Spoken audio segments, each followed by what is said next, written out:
میں نے کی دعوت کی دھوم میں مچاؤں، عطا ایسا کر حوصلہ یا الہی۔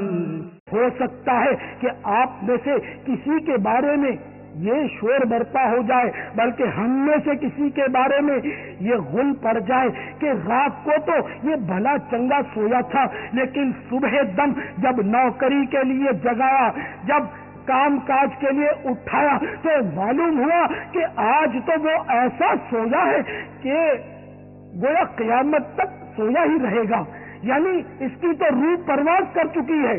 ہاں سنو سنو، باب المدینہ کراچی میں ہونے والا ایک دل خراش سچا واقعہ سنو۔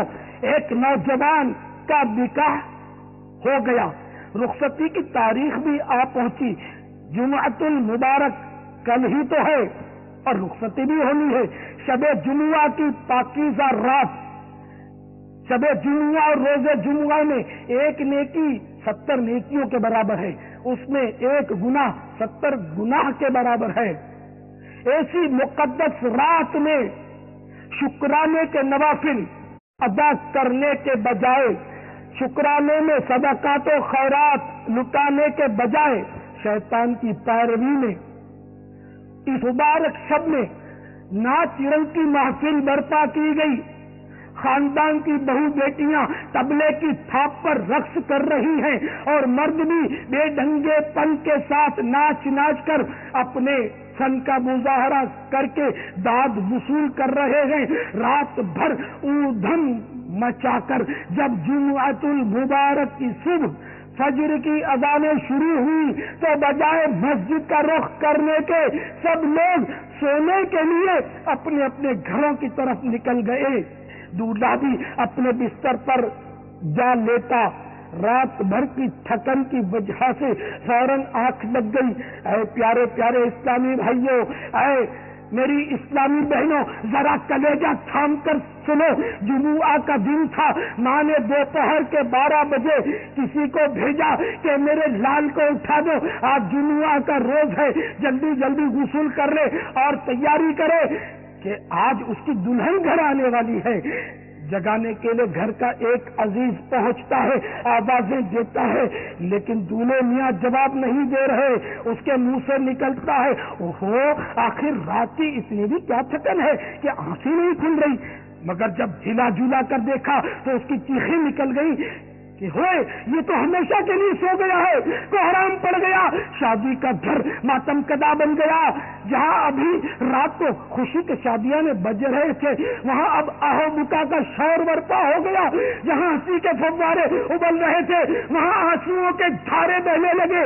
تجہیز و تقسیم کی تیاریاں ہونے لگی، دولہے کو جنازے کی ڈولی میں سوار کر دیا گیا۔ صد کروڑ چند گھنٹوں کے بعد جسے سر پر مہکتے پھولوں کا صحرا پہنا کر نہایت ہی سج دھج کے ساتھ سجی ہوئی کار میں سوار کر کے بجلی کے قمقموں سے جگمگاتے معطر حجرہ عروسی میں لے جایا جانا تھا۔ ہائے ہائے، اسی دولہے کو لوگ کندھوں پر سوار کر کے سوئے قبرستان چل پڑے ہیں۔ اب وہ جگمگ جگمگ کرتے حجرہ عروسی کے بجائے اندھیری قبر کی طرف بڑھتا چلا جا رہا ہے۔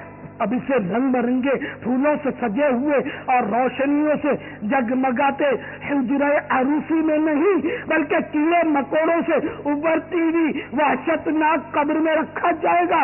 اب اس کے بدن پر شادی کا خوشنما رنگ برنگا مہکتا جوڑا نہیں ہے بلکہ کافور کی غمگین خوشبوؤں میں بسا ہوا کفن ہے۔ اور دیکھتے ہی دیکھتے اس دولہے کو قبر میں اتار دیا گیا۔ تو خوشی کے پھول لے گا کب تلک، تو یہاں زندہ رہے گا کب تلک۔ صلو علی الحبیب۔ میں نے کی دعوت کی عطا ایسا کر حوصلہ یا الہی